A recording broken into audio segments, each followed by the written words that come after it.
Assalamualaikum warahmatullahi wabarakatuh. Innal hamdalillah nahmaduhu wa nasta'inuhu wa nastaghfiruh wa na'udzu billahi min shururi anfusina wa min sayyiati a'malina. May yahdihillahu fala mudhillalah wa may yudlilhu fala hadiyalah. Asyhadu an la ilaha illallah wa asyhadu anna Muhammadan abduhu wa rasuluh.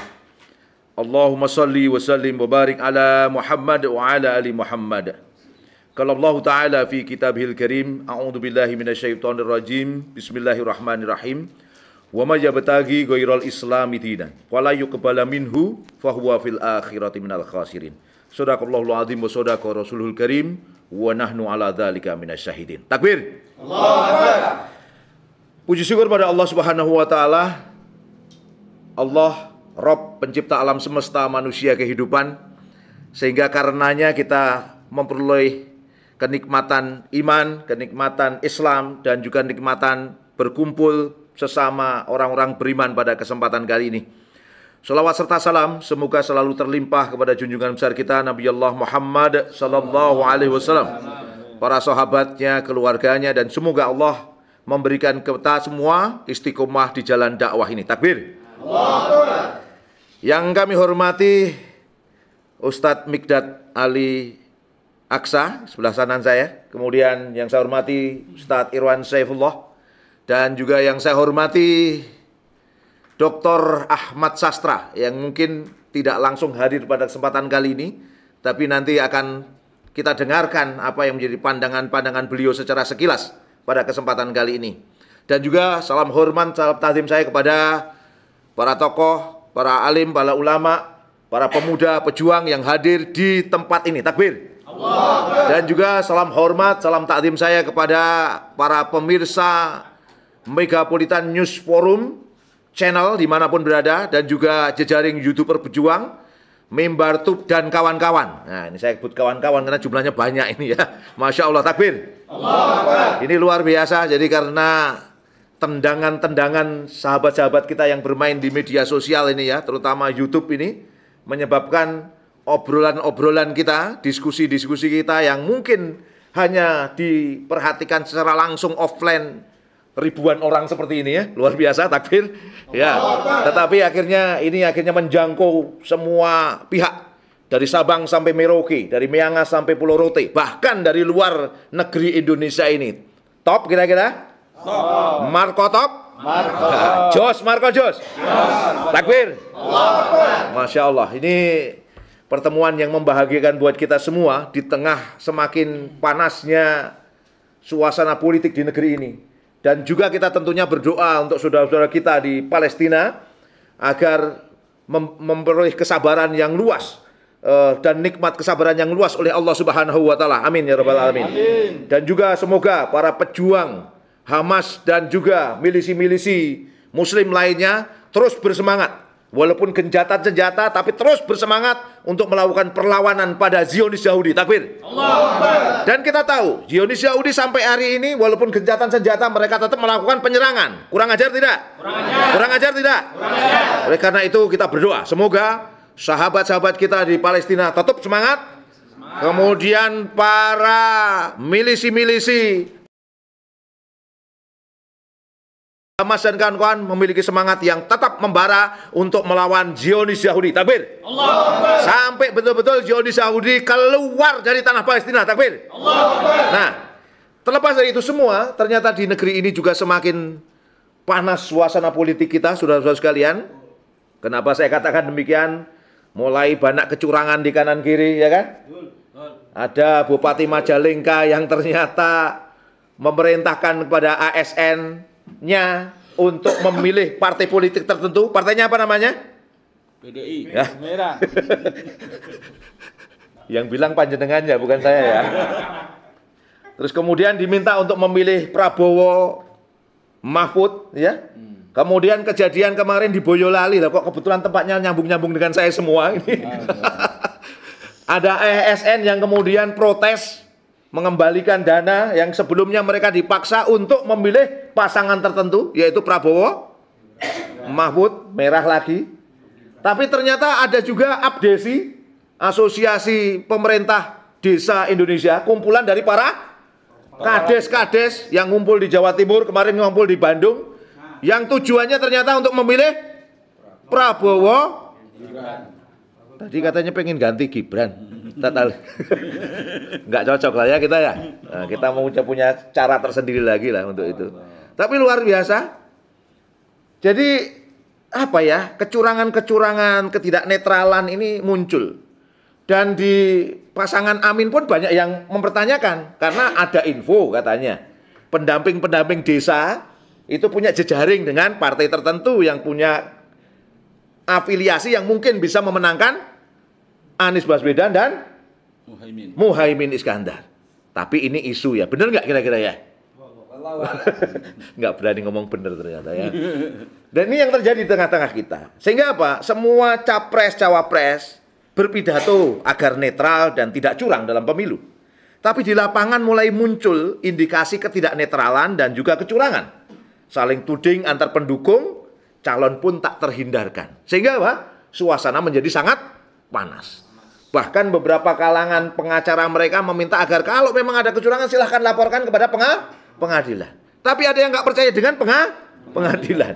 Karena kita tahu Mahkamah Konstitusi kemarin juga sering disebut dengan Mahkamah Keluarga. Bukan saya yang bilang loh ya. Ini yang terjadi kemudian di tengah-tengah kita.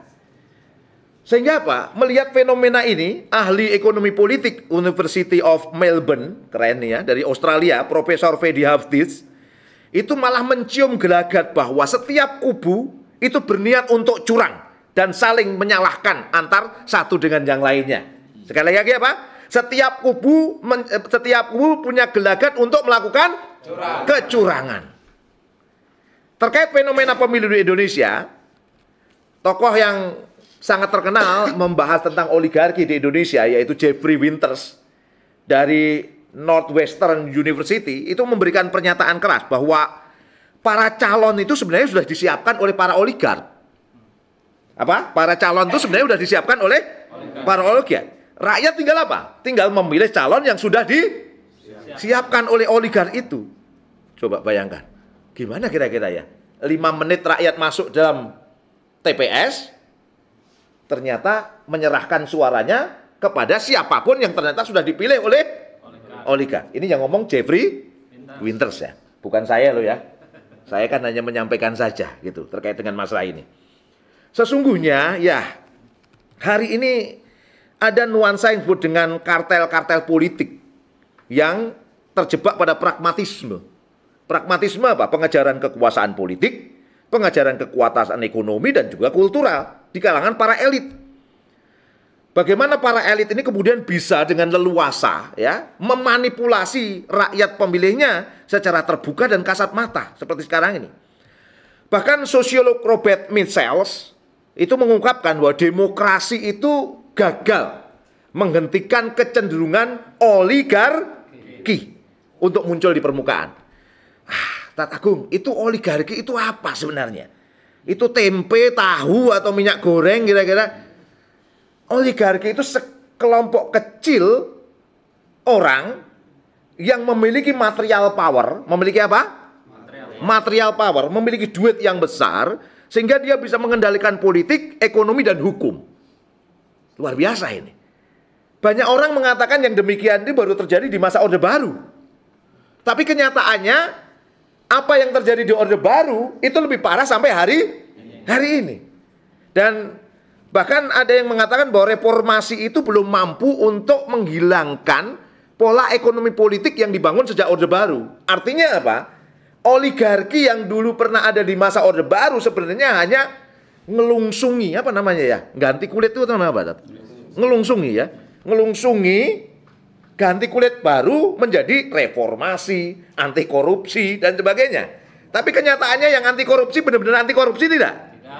Bahkan hari ini kelakuan terkait korupsi ini menjadi jebakan yang luar biasa. Jebakan istilahnya apa?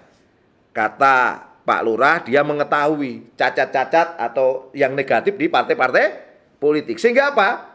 Yang terjadi akhirnya di lapangan itu saling melakukan apa namanya bahasanya? Sandra. Nah, Saling nelikung. Saling nerikung. Nah, ini lebih keren lagi. Nerikung bahasa Madura, kan? Nelikung. Nyelikung. Nyelikung, telikung. Nyelikung. Oh, pokoknya itulah ya. Melakukan likung, melakukan jegalan yang itu bisa menjadi kasus truk karena masing-masing partai memiliki ruang melakukan korupsi. Nah, terus gimana ini akhirnya?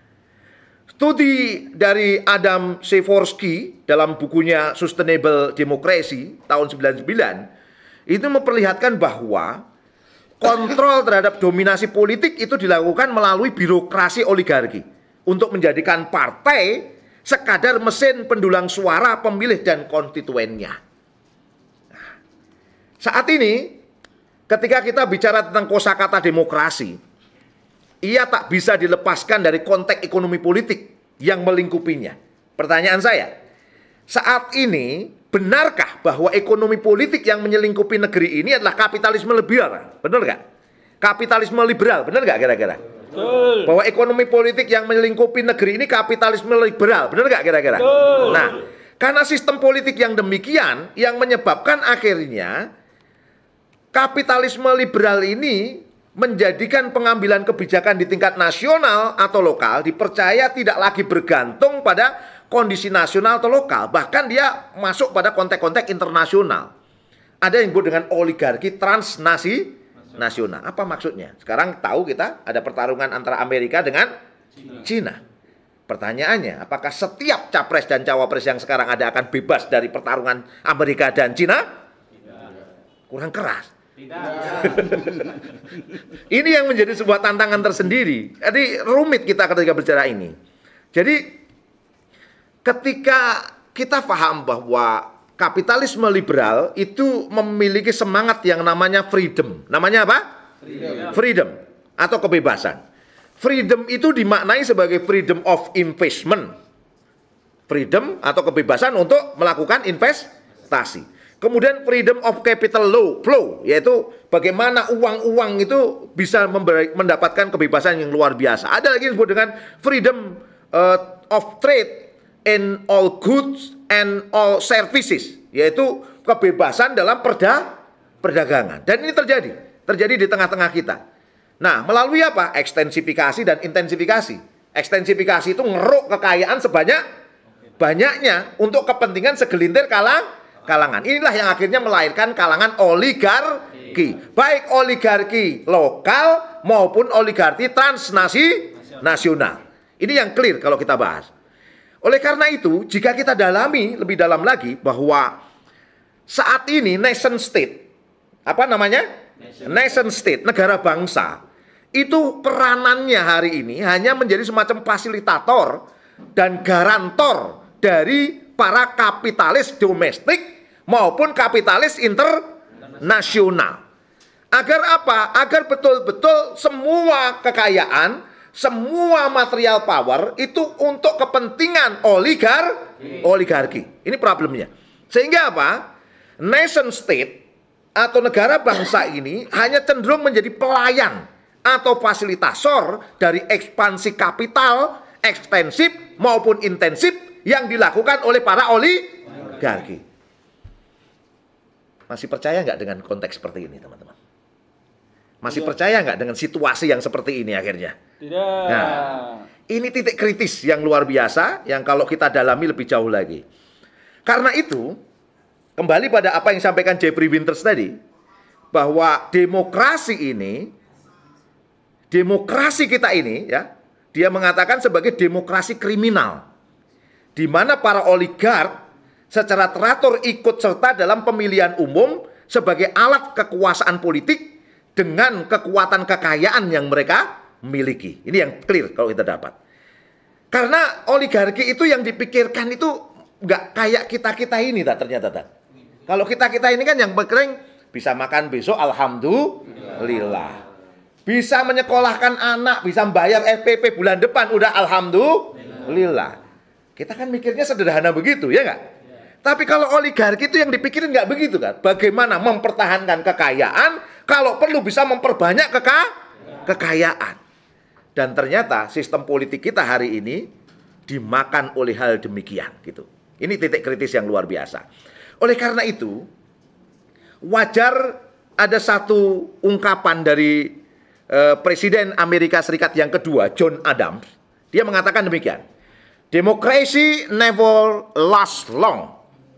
It soon exhausts and murder itself.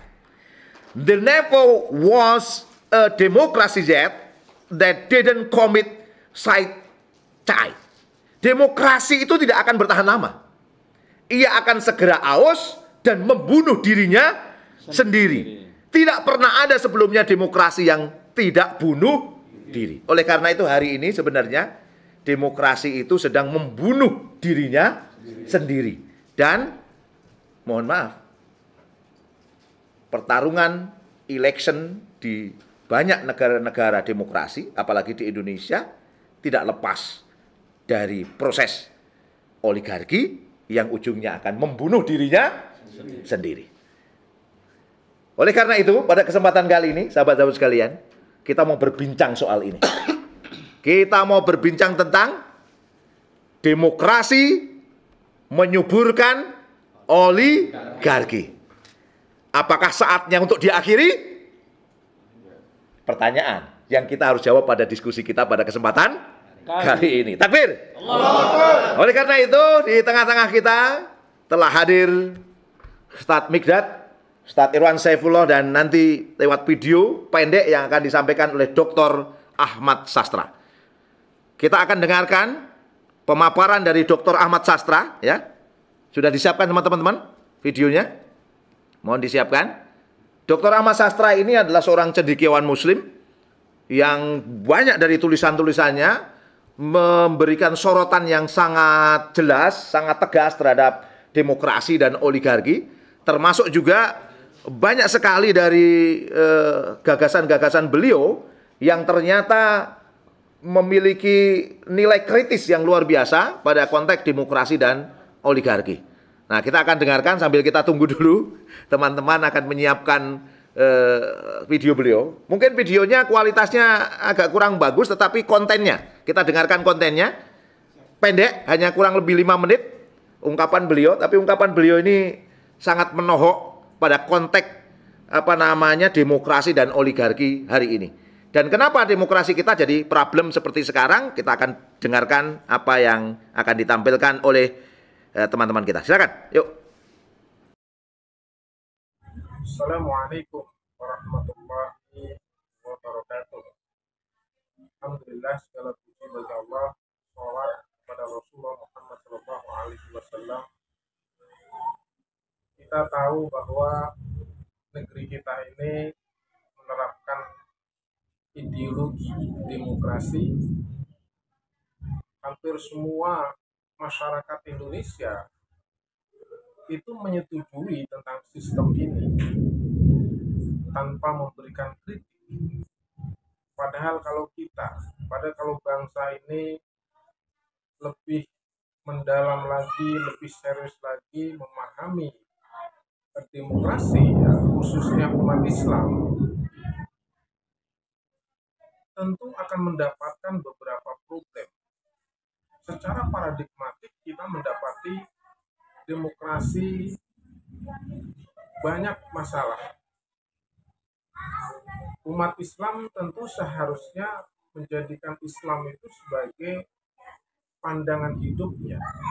Kalau kita lihat demokrasi yang selama ini kemudian menjadi barometer kebenaran di negeri ini, khususnya ketika menjelang pemilu seperti hari ini dan beberapa bulan ke depan, perlu kita tahu bahwa yang pertama, demokrasi itu membawa sifat apa yang disebut dengan antroposentrisme.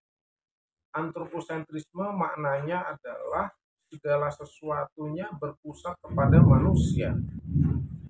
Pun dengan demokrasi, demokrasi itu menjadikan manusia atau rakyat itu sebagai ukuran kebenaran. Kita tahu demokrasi jargonnya dari rakyat, oleh rakyat, untuk rakyat. Inilah penegasan sifat antroposentrisme demokrasi. Maka dengan sendirinya antroposentrisme demokrasi ini menjadikan manusia sebagai sumber kebenaran, sebagai ukuran kebenaran, atau dalam bahasa agama adalah kedaulatan milik rakyat. Jadi kedaulatan atau kebenaran itu diukur oleh pendapat rakyat itu sendiri. Ini saya kira sesuatu yang absurd sebenarnya. Ini yang pertama, bahwa masyarakat muslim harus tahu betul bahwa demokrasi itu menjadikan manusia atau rakyat itu sumber kedaulatan. Karena itu hukum-hukum kemudian dibuat oleh rakyat itu sendiri melalui perwakilan-perwakilannya. Dan kita tahu betul bahwa manusia itu sendiri penuh dengan kepentingan. Terlebih di dalam pemilu seperti hari ini, tentu yang dominan dari rakyat atau pejabat itu adalah kepentingannya itu. Ini yang pertama. Yang kedua, demokrasi itu pragmatisme. Jadi pragmatisme itu berpolitik itu tujuannya adalah untuk kekuasaan. Tujuannya untuk mendapatkan materi. Karena itu di dalam demokrasi kemudian etika itu kemudian bersifat relatif. Relativisme etika di dalam demokrasi. Tidak ada satupun kesepakatan baik dan buruk di dalam praktek demokrasi ini. Semua orang berhak menilai apakah ini baik, apakah itu buruk. Tidak menyandarkan kepada agama, tapi menyandarkan kepada relativitas pikiran manusia itu sendiri. Begitu juga dengan etika. Etika menjadi sangat absurd di dalam demokrasi ini. Karena itu banyak sekali kemudian dianggap pelanggaran-pelanggaran sebenarnya. Tetapi dalam demokrasi ini asal orang kemudian mendukung, orang kemudian menyetujui, itu kemudian dianggap sebagai sesuatu yang nikmat. Itulah kenapa di dalam demokrasi ini kemudian muncul yang disebut sebagai politik dinasti misalnya. Bagaimana kemudian netralitas ASN itu kemudian menjadi diperdagangkan, menjadi tidak netral lagi. Kemudian juga bagaimana money politik, sogok menyogok, gratifikasi itu kemudian bergulir begitu cepat di dalam alam demokrasi sekarang ini.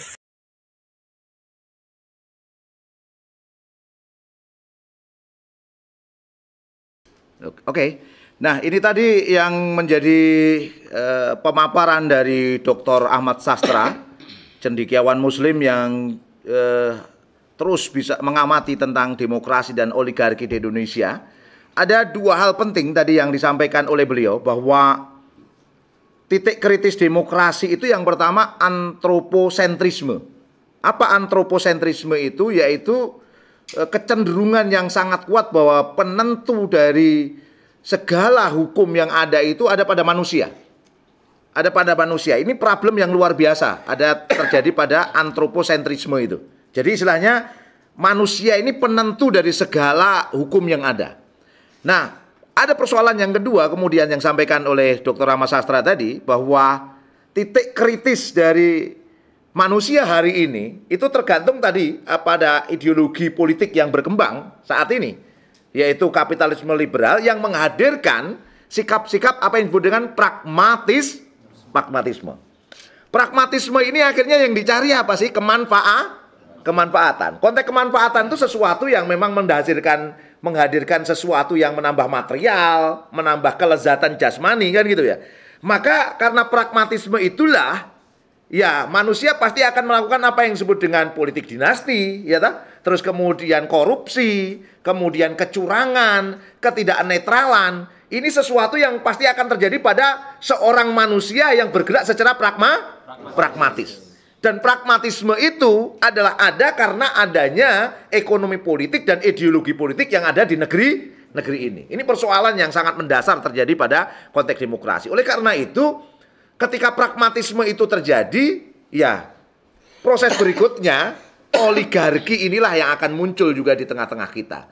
Oleh karena itu, demokrasi itu cenderung menyuburkan oligarki.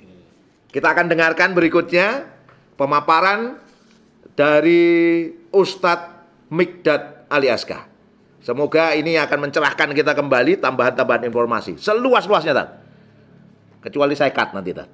Nanti seluas-luasnya untuk antum. Silakan, Tad. Ya, bismillahirrahmanirrahim.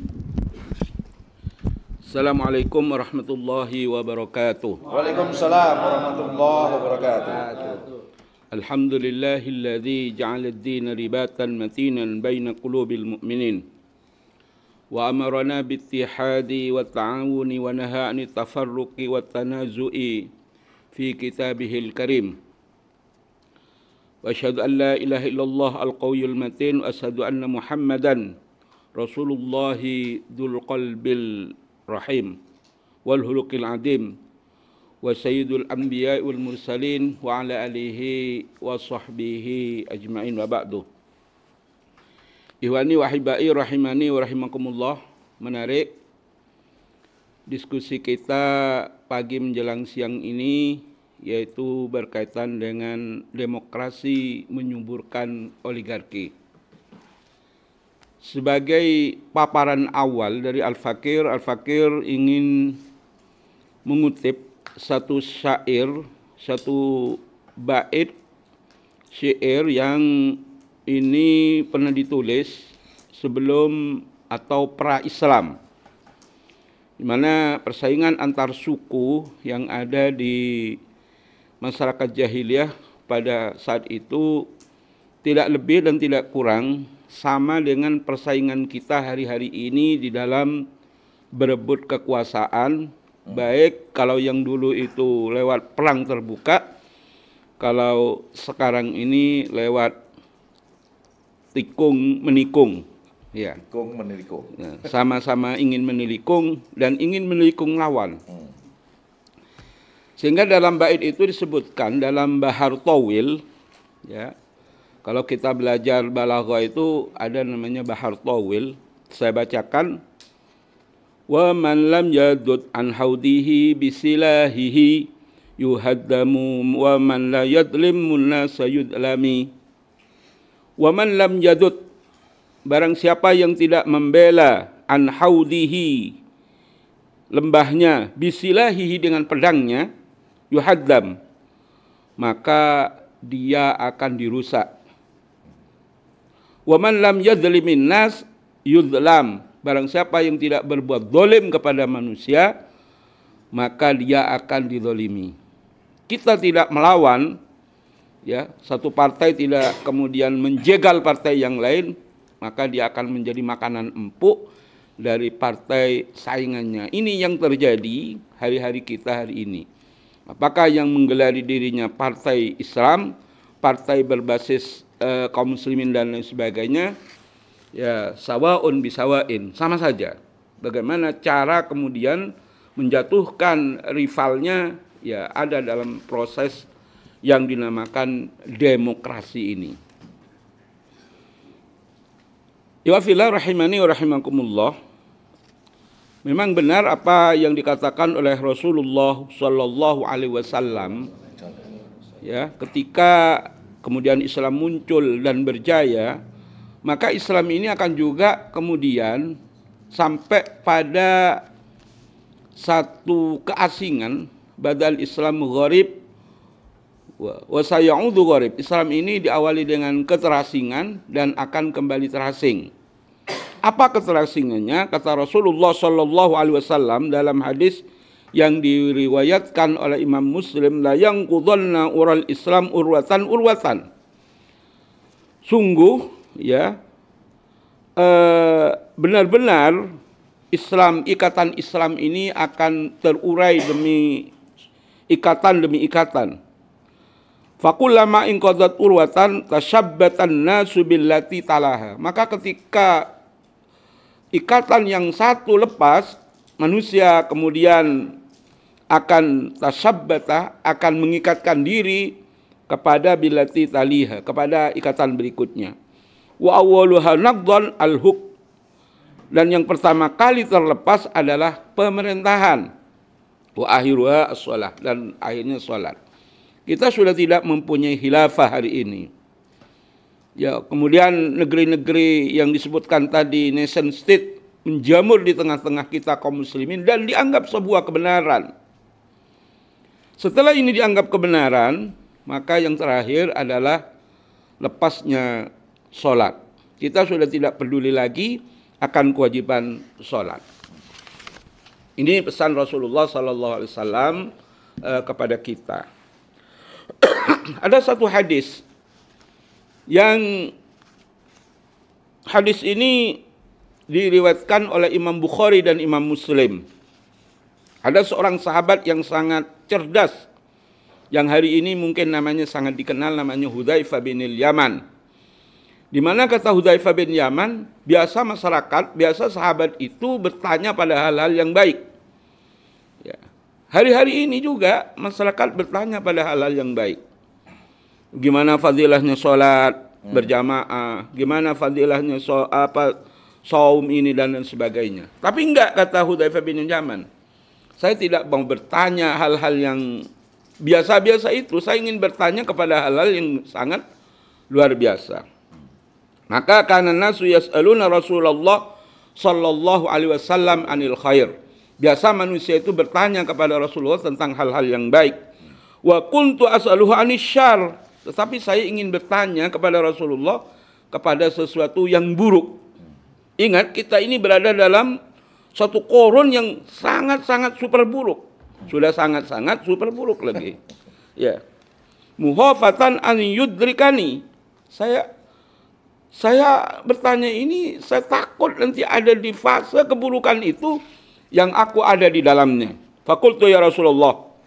Kemudian Hudzaifah bin Yaman mengatakan, inna kunna fi jahiliyatin wa syarr. Ya Rasulullah, dulu kami berada dalam kejahilian dan keburukan. Faja'ana Allah bihadzal khair. Kemudian Allah mendatangkan dengan kebaikan ini. Fahal ba'da hadzal khair min syarr. Apakah setelah kebaikan Islam yang kami peluk ini ya Rasulullah, kami akan kembali lagi kepada keburukan? Qala na'am. Maka kata Rasulullah, iya. Fakultu. Ya, kamu akan kembali lagi kepada keburukan. Fakultu fal ba'da dzikal syarr min khair. Apakah setelah keburukan kedua, setelah keburukan jahiliyah, kemudian keburukan yang kedua yaitu di masa Islam, apakah kami akan datang lagi satu era kebaikan? Naam. Dijawab oleh Rasulullah, iya. Wa fihi dukhnun. Tetapi di situ ada asap. Qultu, kemudian Hudzaifah bin Yaman mengatakan, wa ma dukhnuhu? Apa asapnya itu? Qala, ini patut kita garis bawahi. Qala qaumun yahduna bi ghairi hadi. Nanti pada kebaikan yang kedua tadi, setelah kebaikan Islam di masa Rasul, akan ada satu kaum yang mencari petunjuk dengan apa yang tidak aku tunjukkan, tidak aku beri tunjuk. Mengagung-agungkan demokrasi, mengagung-agungkan nation, mengagung-agungkan patriotisme, mengagung-agungkan hal-hal yang tidak bersifat Islam. Qaumun yahduna bi ghairi hadzi ta'rifu minhum ma tunkiru. Kamu mengetahui siapa orang-orang itu? Qultu fal badzikal khair min syarr. Apakah setelah keburukan ini ya Rasulullah akan ada setelah kebaikan ini akan ada keburukan lagi? Qala na'am. Ya, ini mungkin di era kita. Di mana kata Rasulullah, du'atun ala abwabi jahannam.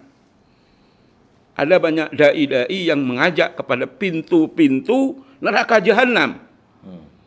Ini Ustaz nggak laku ini. Dia nggak pasif membahas demokrasi. Oh, Ustaz ini sudah adem karena tidak membahas lagi. Saya baru dapat ini info. Ustaz ini sudah adem karena sudah tidak mau ngomong lagi tentang khilafah. Loh, ademnya kok di situ gitu.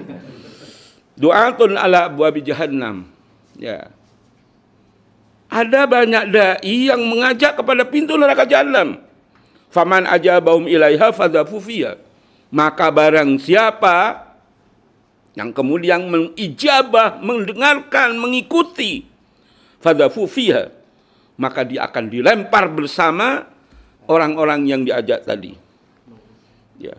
Qultu ya Rasulullah, sibhum lana.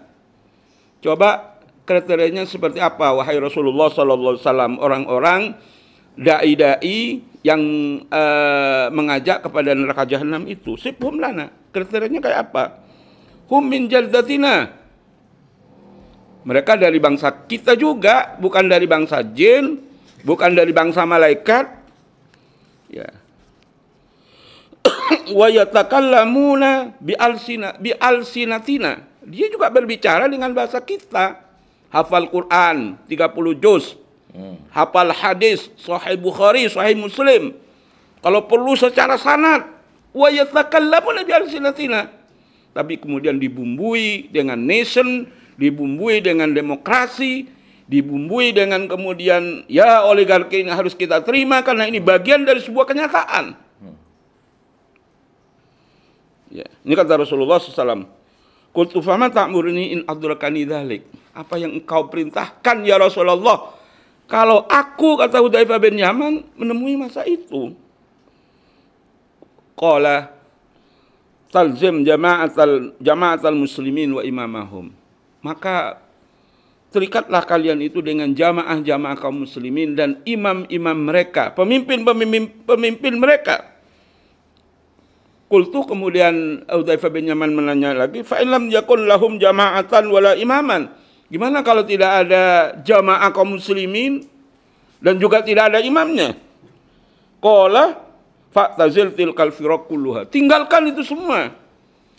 Mau partai itu mengatakan berdasarkan akidah Islam, mau partai itu mengklaim berbasis bangsa Islam, tapi kalau kemudian dia tidak mau mendakwahkan Islam, tidak mau kemudian dia bagaimana sistem bernegara dalam Islam, fa'tazil tilkal firaq kullaha. Tinggalkan itu semua. Walau anta udda bi asli syajarah. Walaupun andai kata karena uzlahmu tadi, karena meninggalkanmu tadi dari partai-partai yang menipu itu, kamu akan mati. Tidak ada makanan dan kamu hanya bisa makan dengan akar-akar pohon. Lakukan itu, kata Rasulullah. Hatta tudrikal maut wa anta ala dzalik. Sehingga kalian itu menemui kematian dan kalian itu seperti itu. Ya mohon ya, saya pikir data sudah sedemikian rupa banyaknya. Tapi kalau kemudian umat ini tidak tercerahkan, umat ini kemudian tidak kita edukasi dengan benar, ya sementara ini tahun politik yang sangat mengerikan. Kita dijanjikan sebuah euforia bahwasanya ini tahun kita, ini pemilu kita. Sementara kalau tadi persaingan global antara Cina dan Amerika, kita ini bakal dicaplok Amerika lagi, apa bakal dicaplok Cina? Itu kan pertanyaannya. Mau tidak mau, kita akan ada di situ. Mau tidak mau, kita akan apakah ada di labirin Amerika, apakah kita akan ada di labirin Cina. Ya ini kita mohon maaf ya, kita tetap sampaikan supaya kita yang hadir, terutama yang di depan ini, bukanlah dai-dai yang kemudian lantang menyuarakan kepada pintu-pintu neraka jahanam.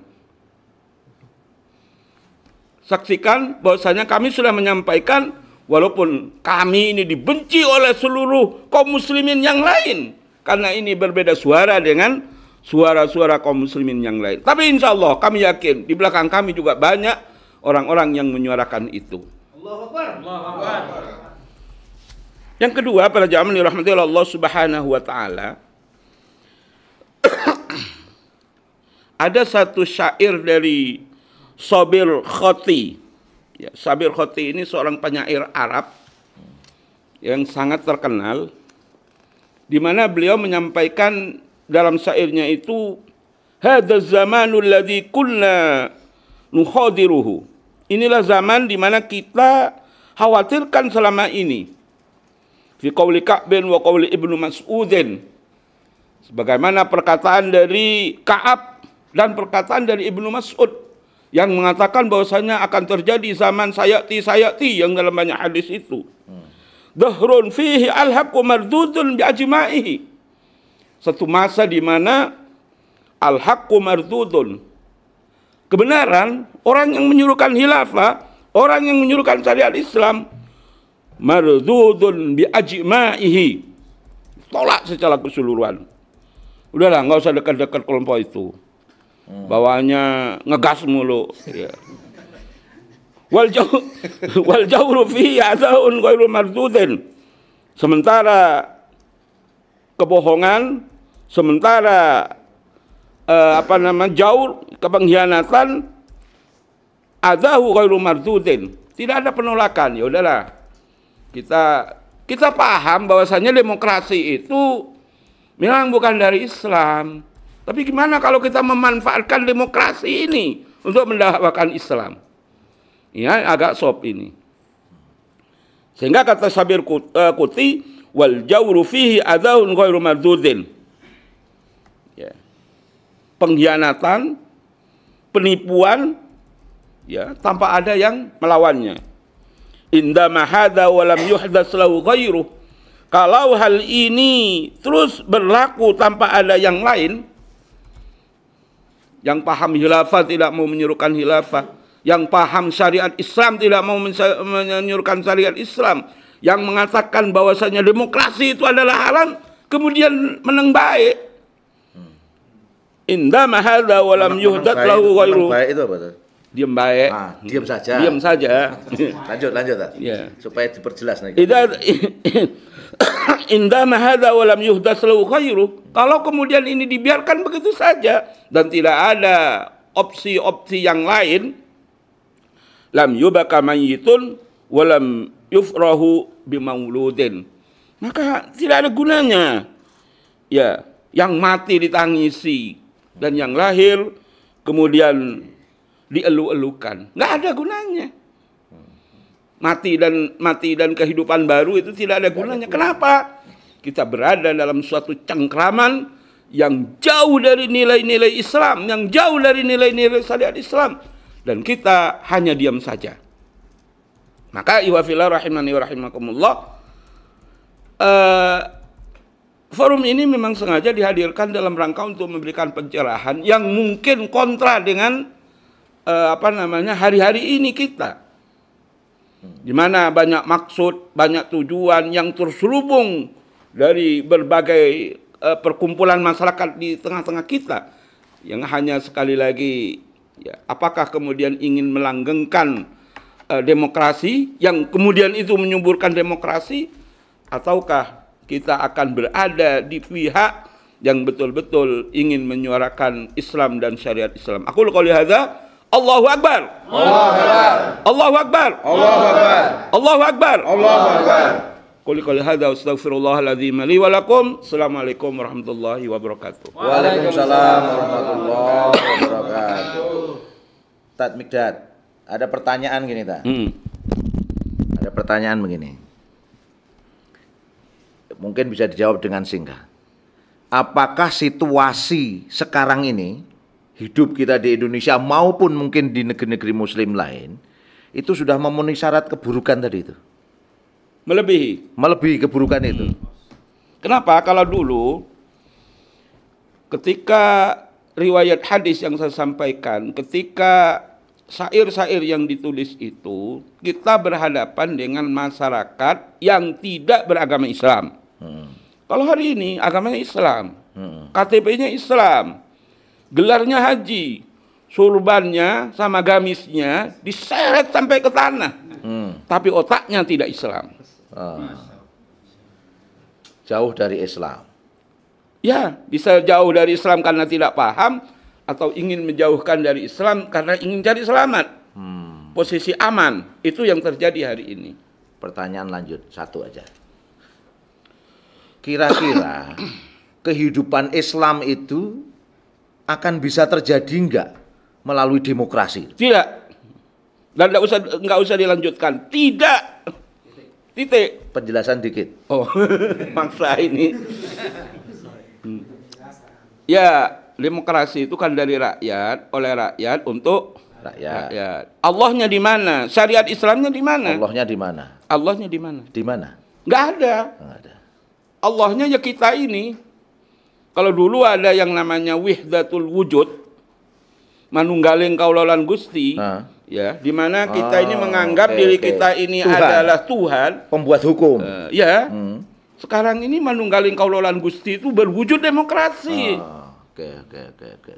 Ini jenengan yang bilang loh. Iya, nggak, saya bertanggung jawab atas hal itu. Takbir. Allahu Akbar. Menarik juga ini. Manunggaling kawulolan Gusti ini baru denger ini. Iya. Itu perwujudan manunggaling kawulolan Gusti di masa sekarang ini yo. Ya demokrasi. Demokrasi itu. Di mana kedaulatan di tangan rakyat, pembuat hukum adalah manusia. Manusia menganggap dirinya sebagai Tuhan. Titik kritis ya. Ya. Kalau pengen Islam tegak lewat demokrasi menjadi pertanyaan akhirnya ya. Ya. Karena manusia pengennya hukum yang pragmatis kan, yang menyenangkan ya, menyenangkan hawa nafsu kan gitu Teh. Ya, saya dengan Pak Mudhofir, walaupun sama-sama Islam, tapi kan beda masyair, beda perasaan. Beda perasaan. Beda juga mungkin pemikiran. Nah, kalau semua orang diserahkan kemudian pada masing-masing. Masing-masing. Nah, terus nafsunya ya. Nggak bakal cool. Nggak akan cool. Nggak akan cool. Beliau pengen yang merah, antum pengen yang hijau. Hah? Beliau pengen yang kuning, repot. Terus yang lain pengen apa? Belang-belang, repot juga ini kan. Baik, terima kasih Ustadz Mikdad. Takbir. Allahu Akbar. Menarik tadi bahwa kita clear, dan saya pikir para pemirsa Megapolitan News Forum, para pemirsa YouTuber Berjuang, dan semua masyarakat Musab seharusnya percaya bahwa hari ini kita memang dalam cengkeraman yang jauh dari nilai-nilai Islam. Yang kita inginkan adalah tegaknya Islam. Pertanyaannya tadi dijawab oleh beliau, mungkinkah demokrasi bisa membangun tegaknya Islam? Ya sulit, karena manunggaling kawulolan Gusti. Menarik ini, Tat. Kayaknya ada tulisan baru ini nanti. Live di TikTok juga. Live TikTok, Masya Allah. Ini ada pembicara tambahan di sini ya. Live TikTok. Ini uniknya acara kita itu kayak gini, Tat. Jadi non formal tapi tetap rasanya formal. Takbir. Masya Allah, luar biasa pertemuan kita ini. Menyenangkan, nggak ada host sekaligus narasumber. Ini baru kali ini. Dan kita akan dengarkan penyampaian dari Ustadz Irwan Saifullah. Tapi sebelum sampai pada Ustadz Irwan Saifullah, ada satu hal penting yang saya ingin sampaikan. Orang bilang bahwa kampionnya demokrasi itu udah Amerika Serikat. Bahwa panggedenya, apa namanya kalau orang Sunda itu ya, orang hebatnya, pokoknya yang hebat-hebatnya demokrasi itu namanya Amerika Serikat. Katanya begitu. Dalam sebuah buku judulnya The Power Game, karya dari Hendrik Smith, itu menegaskan bahwa unsur terpenting dari kehidupan politik Amerika Serikat itu ada tiga. Ada apa? Tiga. Ada apa? Tiga. Satu, uang. Dua, duit. Tiga, fulus. Ya akhirnya kedaulatan rakyat itu sesungguhnya hanya jargon kosong belaka. Karena yang penting adalah tiga hal. Apa tadi? Uang, duit, fulus. Selanjutnya kita serahkan pada Ustadz Irwan Saifullah. Gantian Karniel ya, di tengah-tengah ada ini, kita buat sesuatu juga. The Power Game. Assalamualaikum warahmatullahi wabarakatuh. Waalaikumsalam warahmatullahi wabarakatuh. Alhamdulillah wa syukurillah wa ni'matillah la haula wa la quwata illa billahil aliyyil azim. Ya, luar biasa. Kita diundang oleh Bung Agung Wisnuwardana pada forum yang sangat istimewa, yakni kajian strategis umat. Ya, tidak hanya sangat istimewa, luar biasa, ada jok-jok politik yang menjadikan kita tidak ngantuk ya. Tapi yang lebih luar biasa lagi, subhanallah, kita ini ternyata ya kajian strategis umat ini dari hotel ke hotel, dari kafe ke kafe, ya luar biasa. Pada kesempatan ini kita berada di kota syariah, yakni kota Bekasi, di Kafe Sanga, ya. mohon netizen atau juga para ulama, para habaib, insya Allah kalau ingin meminum kopi Yang segar. yang asli syariah halalan thayyibah di Cafe Sanga Galaxy. Takbir. Allahu Akbar. Ya, jadi menarik yang disampaikan oleh Bung Agung tadi ini, ya, demokrasi di berbagai negara ini ternyata yang berkuasa itu adalah uang. Nomor 1. Nomor 2, duit. Nomor 3, fulus. Yang ngomong bukan saya tadi, Biasa. Hendrik tadi. Hendrik, Saya ya, ikut aja tadi. luar biasa. Nah, saudara-saudara sekalian, ini juga ditegaskan juga oleh tokoh dan peneliti Amerika juga. Kalau Bung Agung tadi mengatakan bahwa ya pemimpin atau gembong demokrasi itu adalah Amerika, dan pernyataan Hendrik tadi juga orang Amerika. Amerika. Nah, ini juga saya kutip lagi orang Amerika, peneliti, tokoh politik Amerika juga. Ya, namanya adalah Rob Nader.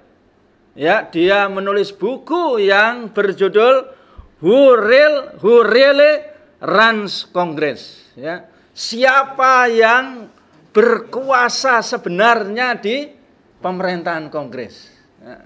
Dia menegaskan sesungguhnya yang berkuasa penuh itu adalah para pemilik uang yang dia mempengaruhi, menyetir dan membiayai Kongres dan pemerintahan Amerika. Jadi berarti apa yang dikatakan oleh Hendrik tadi itu senada juga dengan Rob Nader juga. Bahwa kekuatan demokrasi, kekuatan pemerintahan demokrasi itu adalah uang, duit, fulus. Takbir. Allahu Akbar. Nah, inilah yang menjadikan saudara sekalian politik demokrasi yang ada di negeri kita ini di Pilpres 2024 ini bukan dingin-dingin hangat, tapi sudah betul-betul panas dan bisa berdarah-darah katanya Gunawan Muhammad. Dan terbakar karena panas ya. Nah, bisa terbakar, akhirnya chaos, saudara sekalian. Nah, ini yang terjadi dan ini juga ditegaskan oleh Yusuf Wanandi. Yang kalah akan dipenjara, yang kalah akan ditangkap, yang kalah akan bisa dibinasakan. Luar biasa jahatnya, saudara, politik demokrasi ini. Betul tidak? Betul. Betul tidak? Betul. Takbir. Allahu Akbar. Nah, sedikit barangkali kita flashback, saudara sekalian. Politik yang ada di negeri kita di awal-awal barangkali ya rezim reformasi ini yang pertama itu yang ramai itu adalah politik kontra terorisme, kontra radikalisme, saudara. Yang politik ini sesungguhnya hanya ghosting saja, yang memakan korban. Ya, siapa yang kritis? Mereka adalah kelompok radikal. Terutama yang mereka Muslim melakukan amar ma'ruf nahi mungkar.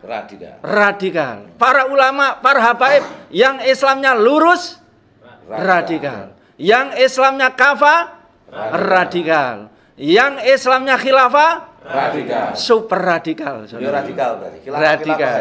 Subhanallah. Nah itu saudara. Dan ini memakan korban ini. Ya. Habib Rizik bin Syihab, Gus Nur, ya. Demikian juga Bang Edi Mulyadi. Sebentar, saya potong. Periode pertama yang mana maksudnya? Periode awal-awal reformasi ini. Reformasi. Ya, politik radikalisme dan kontra terorisme ini sangat kuat sekali. Yang sesungguhnya kalau kita teliti secara sebenarnya tidak ada itu. Hanya omong kosong yang dikatakan oleh Bung Agung tadi. Nggak benar lah gitu ya. Nggak benar, ya. Dalam istilah lain ghosting saja. Ya, mereka korban tidak hanya para ulama, para habaib, ya, aktivis-aktivis kami ketika itu, mulai dari Jumhur Hidayat, mulai dari Saganda Nainggolan dan kawan-kawan juga masuk di dalam penjara. Demikian juga yang menjadi korban FPI dan juga Hizbut Tahrir dicabut badan hukumnya, saudara. Apakah mereka yang melakukan kesalahan? Tidak. Apakah mereka melakukan korupsi BLBI? Oh, tidak. Tidak. Apakah mereka cawe-cawe dalam Pilpres? Tidak. Tidak. Apakah mereka korupsi dana Kemenkeu? Tidak. 349? Saya tambahi, apakah mereka politik dinasti? Tidak. Apakah mereka mengganti Pancasila, saudara? Tidak. Iya. Rawani aku. Yang mengganti Pancasila itu katanya Bang Surya Paloh itu adalah kapitalis liberal, saudara. Tadi ya, yang berlaku di negeri ini sebenarnya. Nah ekonomi itu, politik. ini namanya maling teriak. Maling. Jadi tidak ada kesalahan sama sekali, saudara. Dari para ulama, para habaib, aktivis kami, Ormas HTI, Islam. FPI dan seluruh ormas-ormas Islam yang kemudian dikriminalisasi bahkan dimasukkan penjara ini, ketika masuk ke pengadilan clear, tidak ada kesalahan sama sekali, saudara. Nah, berarti ini adalah omong kosong, saudara, atau ghosting. Kalau ini omong kosong atau ghosting, kita takut atau berani? Berani. Mundur atau maju? Takbir. Allahu Akbar. Nah, yang kedua, ketika politik radikalisme dan kontra terorisme ini gagal, saudara, mereka menggunakan politik adu domba dan palu godam, saudara. Yakni menggunakan politik okol, saudara. Ya. Karena sudah mereka itu pemikirannya diadili, pemikirannya dikriminalisasi, pemikiran amar ma'ruf nahi mungkar, kritis, koreksi tadi tidak mampu dihentikan, maka mereka ditersangkakan. Mereka di penjara, saudara. Nah, disinilah politik palu godam, mereka menggunakan kekerasan, saudara, menggunakan okol, saudara, yakni menggunakan undang-undang ITE, menggunakan undang-undang ormas, menggunakan undang-undang RKUHP. Apalagi undang-undang yang sekarang mau masuk ke mana, ke RW, ke kelurahan. Ya, ada undang-undang RAN PE, ya, dan lain sebagainya, saudara.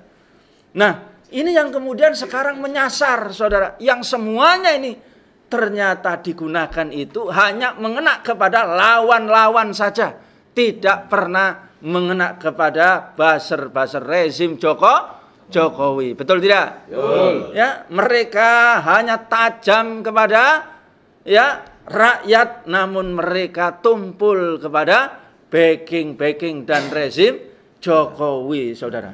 Nah, saudara sekalian, ini bisa kita lihat ya, bagaimana ketika Golkar tidak mau merapat kepada rezim Jokowi, saudara, maka dengan gampangnya dia telah disandra, saudara. Akhirnya kemudian muncullah ya Golkar Erlangga Hartarto yang terpaksa dia ini harus kawin dengan rezim Jokowi. Demikian juga P3, saudara, ketika tidak mau, saudara, ya merapat kepada rezim Jokowi, dia juga akan disandra, saudara. Maka terpaksa dia merapat. Yang terakhir yang ramai, saudara, Demokrat juga mau dibegal, saudara.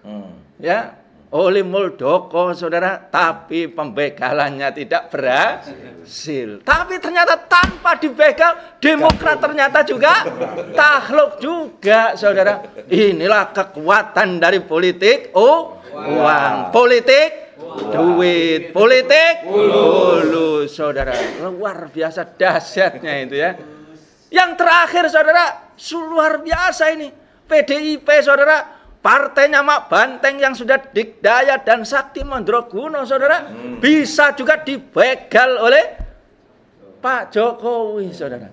Ketika Pak Jokowi tidak berhasil, saudara, dengan perpanjangan jabatan, tidak berhasil dengan 3 periode, saudara, tidak berhasil dengan chaos, maka dia berhasil, saudara, menaikkan politik dinasti, saudara. Naiklah Gibran, saudara.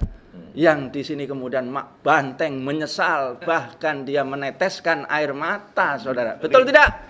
Lihat ah. Oh iya, ada informasi-informasi. Dia bilang, ya, bahasa Jawanya ya. Wih Jokowi, ya, kue ki apa ya? Dulu tukang mebel tak dadekno wali kota. Ya. Anakmu juga tak jadikan wali kota. Mantumu tak jadikan wali kota. Kamu dari Solo tak jadikan gubernur Jakarta. Dari gubernur tak jadikan presiden. Sik kurang wae. Tambahi lagi 1 periode, 2 periode. Kurang apa? Terus sekarang kamu kok bisa memukul aku dari belakang, menelikung aku dari belakang. Kok kaya ngono balesanmu wi. Nah, kok ngono, kok luar biasa. Nah, ini tadi yang dikatakan oleh Rob Nader tadinya. Bagaimana tadi ini oligarki dan pemilik modal itulah yang berkuasa. Ketika Jokowi mampu dia dengan oligarki, dengan politik Cina-nya ini, maka ditinggallah Mak Banteng tadi, PDIP tadi, Bung Agung. Tapi Pak Jimli bilangnya nggak pernah menemukan indikasi Pak Jokowi ikut cawe-cawe. Nah, itu memang kalau rakyat umum, saudara sekalian. Tapi ini yang mengatakan adalah Jeffrey Winters. Yang mengatakan Hendrik, yang mengatakan Rob Nader, itu sudah pasti. Indikasi ya. Bukan indikasi lagi. Ya, mohon maaf ini ya. Kalau saya boleh mengutip, saya mengutip lagi tokoh-tokoh mereka ini, Gus. Ini Churchill sendiri, Perdana Menteri Inggris, top yang kedua itu. Ya, dia mengatakan bahwa demokrasi itu memang sistem yang menyimpan kesalahan di dalam dirinya. Demokrasi itu sistem yang menyimpan kesalahan dalam dirinya. Ceritakan, lanjut. Ya, jadi nanti kalau dia sudah berkuasa itu pasti berkhianat, katanya Churchill itu. Kalau berkuasa pasti berkhianat. Kalau musuhnya dimakan, kalau temannya tidak mau ikut dia, dimakan juga. Istilahnya kalau Ustadz Mikdad Ali Aqsa sekalipun dalam sistem demokrasi, kalau menang dia akan berkhianat. Resiko lah. Makanya jangan ikut sistemnya ya. Ini yang disampaikan oleh Churchill ini, Bang Agung. Nah, inilah yang dialami oleh Megawati tadi sampai dia nelongso, sampai dia nangis. Kok aku ini sudah tak kasihkan semuanya itu. Tak kasihkan semuanya kepada Jokowi, gak ada yang tersisa, harusnya puas. Kenapa aku dikhianati? Kenapa? Nah, itulah yang dikatakan oleh Churchill, memang demokrasi itu dari sononya itu memang begitu bermasalah. Ya Allah. Luar biasa. Nah, oleh karena itu para ulama, para habaib dan juga netizen semuanya, pergolakan inilah yang menjadikan kemudian pengkhianatan dan juga korupsi dan penjualan aset negara ini akhirnya terbongkar. Nah, akhirnya kemudian terjadi kemarahan dari rakyat dan juga dari tokoh dan juga dari para ulama, para habaib, baik itu Islam maupun non-Muslim. Maka di sini mereka mencari ya perubahan, mereka mengharapkan ada solusi, mereka mengharapkan ada alternatif. Maka dari pertarungan demokrasi ini, pertarungan ya kontra terorisme, kontra radikalisme, kemudian politik ya, politik hukum atau politik palu godam ya akan meningkat kepada politik ya pertarungan antara politik pragmatis dan politik ideologi. Ya ini Bung Adi. Nah, menuju ke sana perubahan itu. Nah, maka disinilah semuanya melakukan perubahan ya. Sekarang Pak Jokowi dikeroyok juga oleh kelompoknya Amin bahwa ini adalah untuk kepentingan oligarki, untuk kepentingan Cina, untuk kepentingan ya pengusaha-pengusaha hitam. Ternyata juga dikeroyok juga oleh Pak Mahfud MD dan juga dikeroyok oleh Ganjar Pranowo bahwa memang ya di era Pak Jokowi itu korupsinya memang ugal-ugalan. Dan sebelum lanjut nih ya, lanjut, potong dikit nih. Siap. Biar ada intermezzo. Pak Ganjar sama Pak Mahfud ini kan koncoan sama Jokowi. Lah itu. Emang bedanya apa? Lah. Kan tadi bilang bahwa ini apa korupsi gitu loh. Lah kan mereka bagian dari Ugal-ugalan. Lah, Ini nambah lagi bagian dari ugal-ugalan. Terus apa ini sebenarnya? luar biasa. Nah, itulah di dalam politik ya demokrasi ini tidak mengenal kawan, tidak mengenal menantu, tidak mengenal sahabat. Yang dikenal itu adalah naf'iyah, manfaat kepentingan belaka. Tidak ada bahasanya, Tidak ada musuh makan abadi. siang gratis. Tidak makan siang gratis. Tidak ada musuh abadi. Tidak Yang ada adalah musuh abadi. Kepentingan abadi. Nah, itu makanya sekarang ya politiknya adalah cakot mencakot. Ya, Pak Jokowi mencakot ya. Nomor 1 dan nomor 3. Nomor 3, dia nomor 2. Nah, nomor 1 itu nomor Amin. Nomor 3 Ganjar saling Prabowo. Cokot mencokot. Padahal nomor 2 nyokot 1, nomor 2 nyokot 3. Ah. 3-1 nyokot 2. Itu loh luar biasa yang disampaikan oleh Kita nyokot apa ya? Nah, oleh karena itu kita juga akan menawarkan perubahan ya. Menawarkan perubahan dan kita sampaikan sesungguhnya bukan nyokot kita ya, tapi menawarkan. Perubahan ya. Jadi kita ini di dalam forum yang sangat istimewa ya, walaupun ada kopi ya, walaupun ada baru air putih nih. Air putih. Sabar. Ya, insya Allah luar biasa. Ya, kita menawarkan dan kita tawarkan itu adalah khilafah. Ya, khilafah alamin haji nubuwah. Karena sekarang ini masyarakat para tokoh ini melihat peradaban yang ada, perundang-undangan yang ada ini sudah dianggap ini adalah undang-undang oligarki, undang-undang penjajah yang betul-betul hanya menguntungkan penjajah. Ambil contoh undang-undang Omnibus Law sekarang. Bagaimana? Ya, sudah terbongkar. Yang namanya IKN sekarang ini adalah Amsong. Ngeri ya kemarin itu ya, yang divideokan Pak Ridho itu kan. Nah, yang divideokan Pak Ridho bisa juga dilihat videonya media Indonesia lebih keras lagi. Ya, jadi dikatakan bahwa IKN ini adalah strategi pepesan kosong. Luar biasa. Bagaimana Bahlil, Menteri Investasi ini mengatakan yang akan investasi ini antri 200.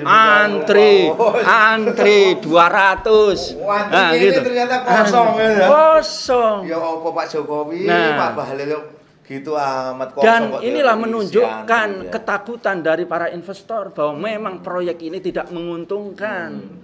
Ya, padahal diberikan hak guna bangunan sampai 190 tahun dan bebas pajak bagi pegawai ataupun pembangunan infrastruktur. Luar biasa, masih belum. Nah, ini menunjukkan bahwa proyek ini memang adalah proyek yang syarat dengan bagi-bagi komisi. Ya, proyek yang syarat dengan bagi-bagi korupsi. Nah, karena undang-undang tipikor itu, Ustadz Agung ya, ketika dia merugikan ya APBN saja masuk tindakan korupsi. Pembangunan terlambat saja menambah keuangan termasuk korupsi. Gimana tadi yang terakhir? Apa? Pembangunan tadi? Terlambat dari jadwalnya sehingga APBN-nya bertambah, pembiayaannya sudah bisa dikategorikan korupsi. Loh, itu banyak loh kejadian begitu. Loh, makanya ini yang dikatakan Yusuf Wanandi tadi yang kalah bisa dipenjara ini. Nah, ini masalahnya sudah jelas. Nah, saudara-saudara sekalian, nah ini yang menarik, maka semuanya sekarang ini nampak. Maka Allah SWT melalui Rasulullah SAW di dalam hadis yang sangat terkenal yang diriwayatkan salah satunya diriwayatkan oleh Imam Bukhari, Rasulullah mengatakan al-Islamu ya'lu wa la yu'la alaih. Ya, jadi Islam itu adalah tinggi dan tidak ada yang setinggi dari Islam. Luar biasa. Jadi Islam ini digambarkan oleh Rasulullah ini sangat modern, sangat dinamis, dan dia ini cocok untuk seluruh dunia. Ya, dan kalau ada ideologi, ada isme yang ingin menandingi Islam, pasti dia kalah. Jadi fungsi Islam ini memang akan tinggi. Dia dibutuhkan oleh dunia. Ya, dia dinamis, dia efisien, dia cepat, dia murah, dan dia cocok untuk seluruh suku atau kaum. Dan yang kedua, fungsinya tadi tidak ada yang setinggi Islam ini, berarti Islam ini mampu mengalahkan ideologi-ideologi yang lain, Ustaz Agung. Yang pertama, ya luar biasa. Kalau dikatakan kita mau menerapkan syariat Islam, menerapkan khilafah dianggap kuno atau ketinggalan zaman. Ini orang yang dia itu mungkin dungu. Barangkali kalau istilah Bung Rocky ini. Iya.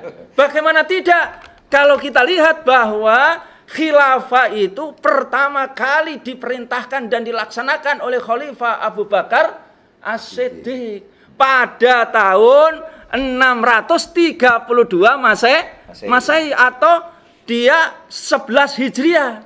Sedangkan itu Ustaz Agung ya, kalau ya demokrasi itu diterapkan pada masa yang lalu itu yakni sekitar 508 sebelum Masehi. 508 sebelum Masehi. Sebelum Masehi. Loh, bukan pemerintahan demokrasi itu baru belakangan. Kok Masehi itu?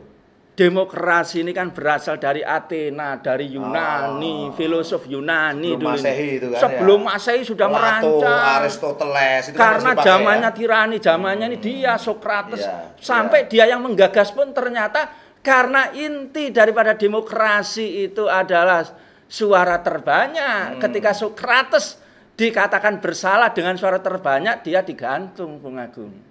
Coba demokrasi menggantung yang mendirikan. Pendirinya. Pencetus pikiran-pikirannya ya.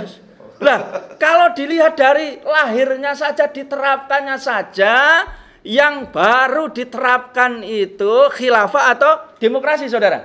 Demokrasi duluan. Berapa Masehi sebelum Masehi? Ya, 508 sebelum Masehi. Jadi yang kuno demokrasi atau khilafah? Demokrasi. Luar biasa.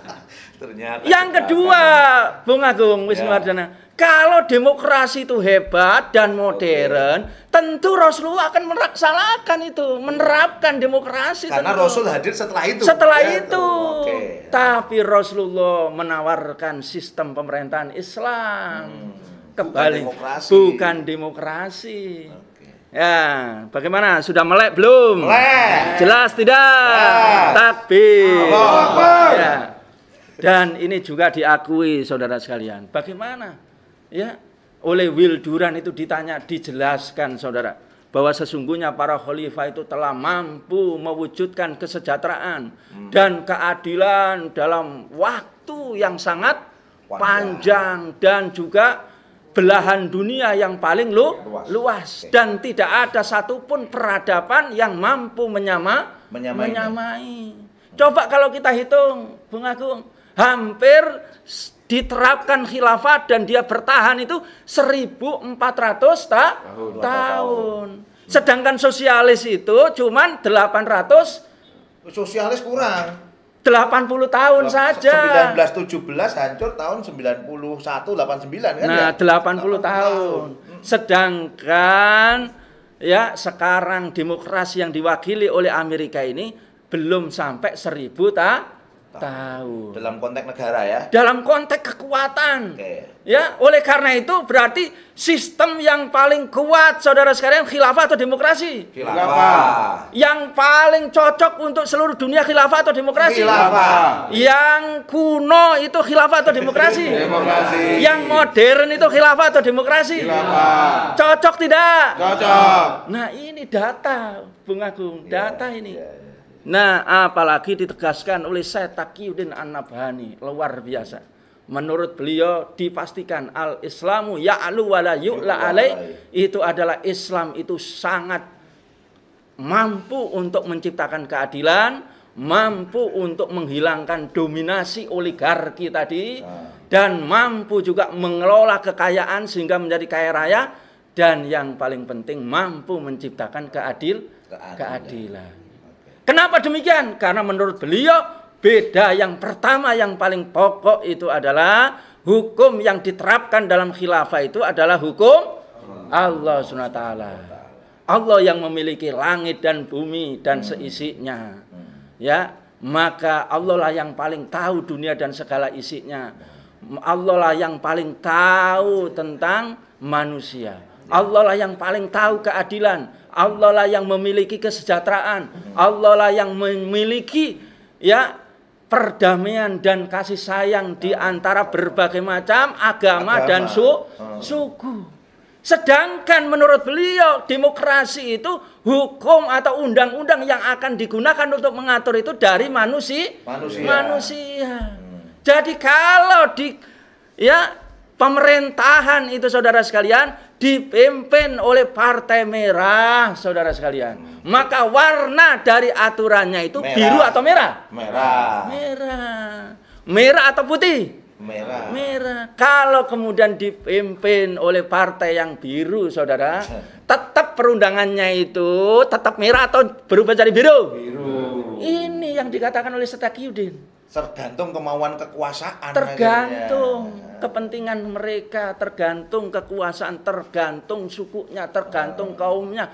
Dan yang berbahaya ketika mereka itu menggunakan ideologi sekuler demokrasi kapitalis. Nah, yang kedua menurut beliau bahwa ideologi Islam atau syariat Islam ini mampu untuk mengatur seluruh agama, seluruh suku, seluruh kelompok, seluruh mazhab, dan seluruh berbagai macam yang ada di dunia ini, saudara. Kenapa? Karena menurut beliau bahwa untuk non-muslim ketika berkaitan dengan agama, berkaitan dengan ibadah mahdoh, berkaitan dengan pernikahan, berkaitan dengan akad nikah, maka diserahkan kepada agama mereka. Luar biasa. Nggak ada paksaan. Nggak ada. Kira-kira nyaman tidak orang non-muslim? Ya, nyaman. Senang tidak? Senang, pasti. Yang menjadi prinsipnya diserahkan kepada masing-masing. Tapi di sini Islam. Yang kedua kata beliau bahwa yang keempat luar biasa. Ya, di dalam politik akan diterapkan hukum muamalah dan ukubat itu diterapkan kepada seluruh rakyat Indonesia. Seluruh rakyat dunia, seluruh rakyat khilafah. Baik itu muslim maupun non muslim, baik kaya maupun miskin, baik pengusaha ataupun rakyat biasa. Baik itu pejabat maupun rakyat biasa, sama saja. Coba luar biasa Bung Agung. Ya, kalau ini terjadi yang digambarkan oleh Taqiyuddin ini luar biasa, ini betul-betul modern ini. Ya, dan sangat profesional, sangat canggih, sangat murah, sangat efisien, sangat cepat. Dicontohkan di sini. Salah satu kisah adalah ketika masa kekhilafahan Khalifah Umar bin Khattab. Luar biasa, ya. Ada seorang anak dari Kopti yang beragama Nasrani. Koptik, ya, agamanya Nasrani. Kemudian dicambuk oleh anaknya Gubernur Amr bin As. Jeret, gitu ya. Nah, kemudian mencari keadilan kepada Amr bin As susah. Langsung kepada karena anaknya. Langsung kepada Khalifah Umar bin Khattab. Langsung saja segera adili. Ternyata bersalah, langsung disuruh untuk menerima diat atau dia meminta kisos. Ternyata dia minta kisos. Dan kemudian dicambuklah anaknya Amr bin As itu. Ya, di dalam keputusan sidang. Tapi Khalifah Umar menambahi lagi. Sesungguhnya dia itu berani untuk mencambuk anak Kopti ini karena dia ini anak gubernur. Oleh karena itu cambuk juga gubernurnya itu. Amr bin Asnya itu. Katanya anak Kopti, tidak Khalifah, tidak, sudah cukup. Ini sangat adil sekali ini. Sangat artinya adil. Ya, kalau anaknya Amr bin As tadi tidak menjadi anaknya Amr bin As, nggak akan seberani itu. Nggak akan. Kalau sekarang ini kalau tidak adanya presiden nggak akan berani jadi wakil presiden. Nggak akan PSI diambil Kaisang. Nggak akan Hartarto. Tenang saja Pak Irwan Saifullah, tenang saja. Ya. Ada saya di sini. Ya Allah. Tolong di-quote ya nanti ya. Ya, Zulkifli Hasan, Hartarto, ini pingin dia jadi ini yang paling cocok. Erick Thohir apalagi paling kuat dia itu. Uangnya juga banyak juga ya. Hanya dikalahkan anak bau kencur saja. Tapi balik lagi Amr bin As. Amr bin As. Nah, ini dari keadilan, dari sama. Di dalam hukum itu sama, tidak ada sama sekali dan tidak bisa diubah hukumnya itu. Karena sudah dari sononya, dan hukum ini dikatakan Ustaz Taqiyuddin adalah hukum yang gampang, murah, gratis, cepat. Itu karena sudah ada, tidak perlu legislasi lagi. Kalau DPR itu legislasi, Bung Agung ya, butuh waktu penelitian ke negeri mana, ke Perancis, ke Swiss, ya. Untuk cari prosedur yang keren harus ke sana sini ya. Sono, ya. Tapi kan jalan-jalan ya. Nah, untuk satu undang-undang saja katanya teman-teman partai itu antara 2 miliar sampai 9 miliar. Satu pasal saja. Satu pasal? Satu pasal itu. Ya apa? Kan asik tak? Jalan-jalan. Nah, ini yang dikatakan siapa yang tidak mau, kata Ustaz Taqiyuddin. Kalau sebentar, balik yang tadi itu kan berarti nggak efisien ya. Membuat undang nggak efisien. Nggak efisien. Nah, belum lagi yang didatangi itu siapa? Ya, kalau Amerika yang menguntungkan kelompok itu. Yang Saudi yang menguntungkan, itu. Nah, tapi ini yang menarik katanya beliau ini adalah tidak hanya adil, tidak hanya cocok untuk seluruh seluruh kaum, tapi tugasnya itu adalah para pemimpin itu yang kelima adalah melakukan ri'ayatus su'unil ummah. Seluruh, jadi para pemimpin itu, khalifah itu dibaiat untuk menerapkan syariat Islam. Bukan cek kosong, dia bukan harus cek kosong. menerapkan syariat Islam. Tapi ditegaskan oleh Ustaz Taqiyuddin bahwa tujuan utama dia di dalam membuat kebijakan dengan menerapkan syariat Islam itu adalah limaslahatil ummah. Betul-betul yang pertama menjadi pertimbangan adalah kemaslahatan rakyat. Gitu. Coba dibayangkan, Ustaz Agung. Ya, jadi ketika di sekitar Afrika pada zaman Khalifah Umar bin Khattab saja terjadi paceklik, langsung bisa terjadi recovery secara cepat. Ya, luar biasa. Ya, ketika itu langsung pada sekitar abad 18 Hijriah, ya, terjadi. Daerah mana tadi, Tat? Ya, sekitar Afrika. Ya. Tidak turun hujan, terjadi juga beberapa debu, gagal panen, kelaparan di mana-mana. Langsung ya Khalifah Umar bin Khattab dari Madinah langsung mengirim pasokan-pasokan pangan, ya, pasokan-pasokan kesehatan, ya, demikian juga gandum dan lain sebagainya. Tapi masih dianggap kurang sehingga dilebihkan, ya. Abu Ubaidah bin Jarrah juga dari Damaskus mengirim sekitar 4.000 hewan tunggangan yang semuanya dipenuhi makanan.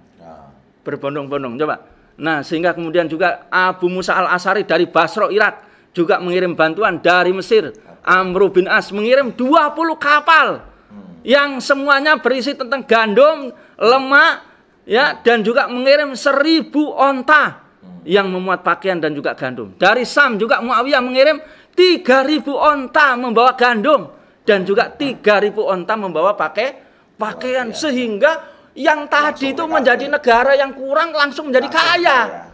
Coba, luar biasa kecepatannya, modernnya gitu loh. Belum ada WA itu, Ustaz Agung. Betul tidak? Belum ada TikTok. Belum ada mimbarto. Belum ada viralisasi. Belum ada.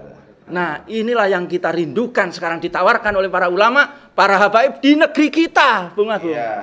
Ya, kalau ini diterapkan sebagaimana yang disampaikan oleh Bung Agung, proposal khilafah, ABBN khilafah yang ditawarkan Bung Agung, ya, minimal itu hanya dengan 6 saja 7.000 triliun. Tapi hitungan yang terbaru Ustaz Ishak dengan kenaikan batu bara dan nikel minimal 9.000 triliun. Gitu. Luar biasa. Apalagi swadaya pangan, gampang. Dihitung juga ya oleh Bung Ishak ini.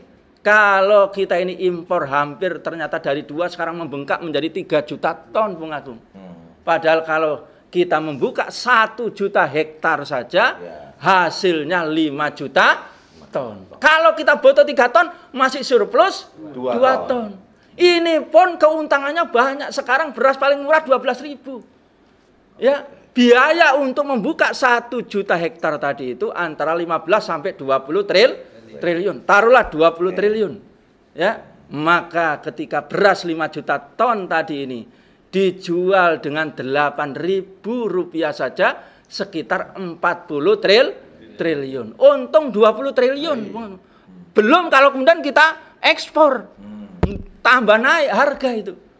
Ya, untung beliau tidak. Untung beliau. Gampang tidak. Gampang. Mengurusi rakyat gampang tidak. Gampang. Menjadikan rakyat Kenyang gampang tidak? Gampang. Luar biasa. Asalkan diterapkan syariah Islam.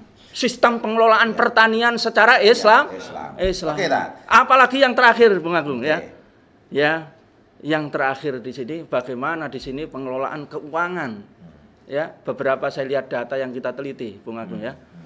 Ini APBN tadi kalau 7.000 triliun, 9.000 triliun diefisiensi. Kaya negara kita ini. Ya. Kemudian diefisiensi dengan beras yang mahal sekarang ini. Lebih efisiensi lagi.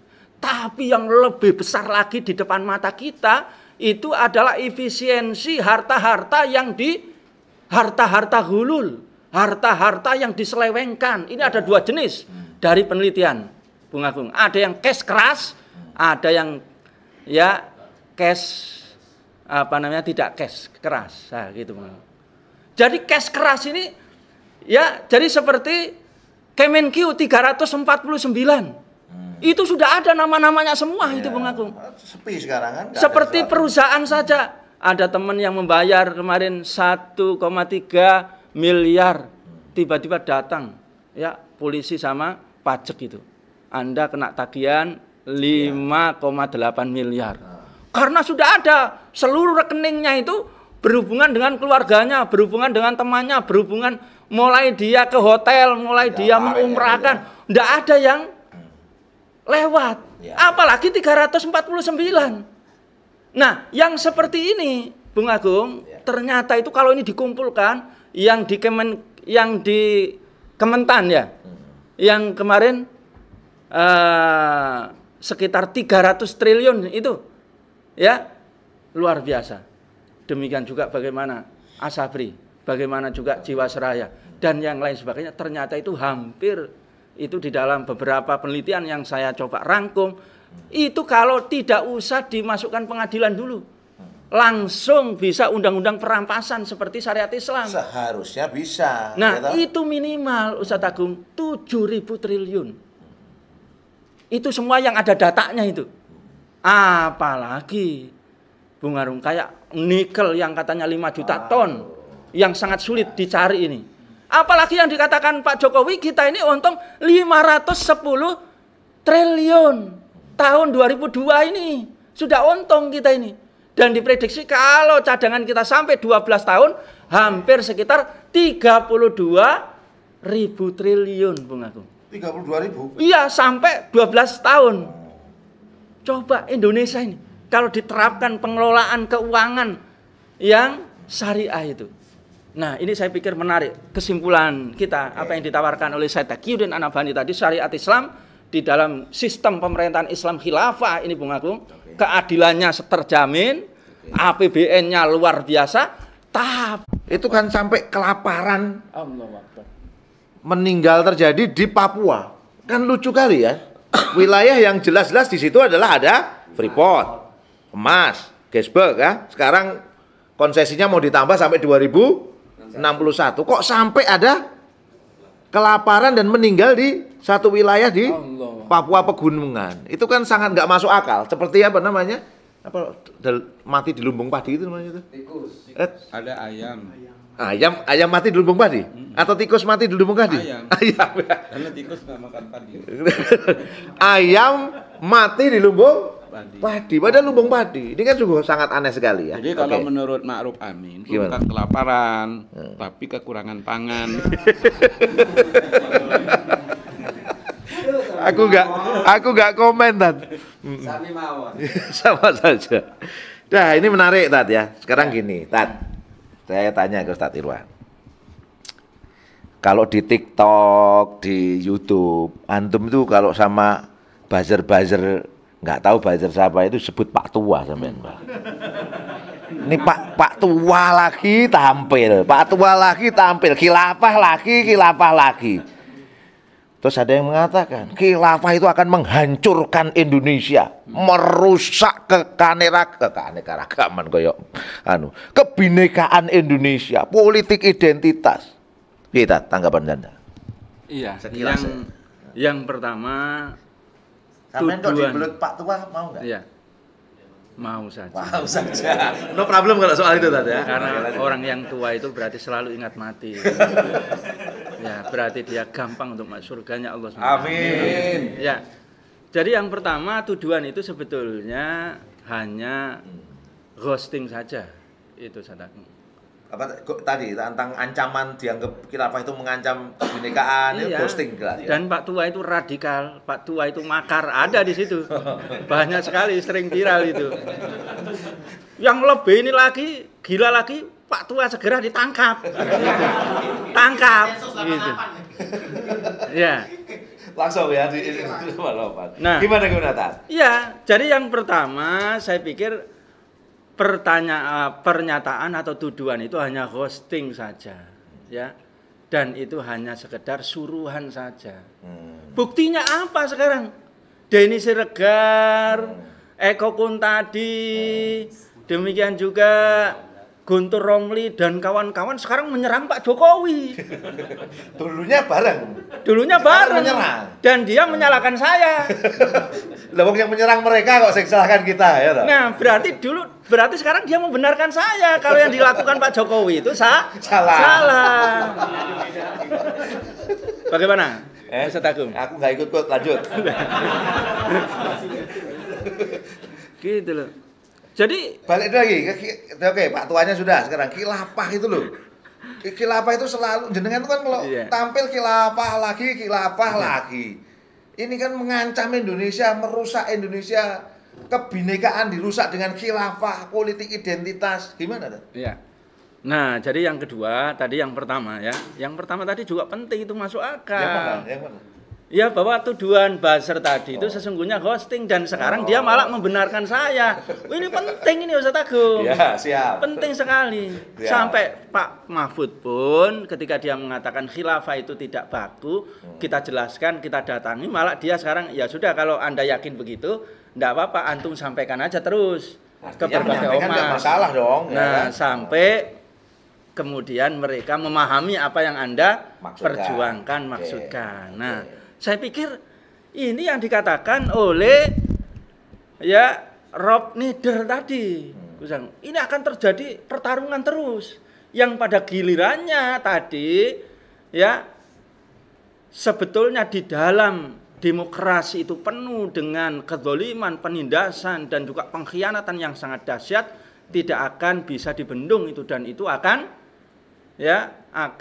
terjadi perlawanan. Itu merupakan sunatullah dan dikatakan oleh Syekh Taqiyuddin, maka nanti masyarakat yang ada di situ akan terjadi perubahan.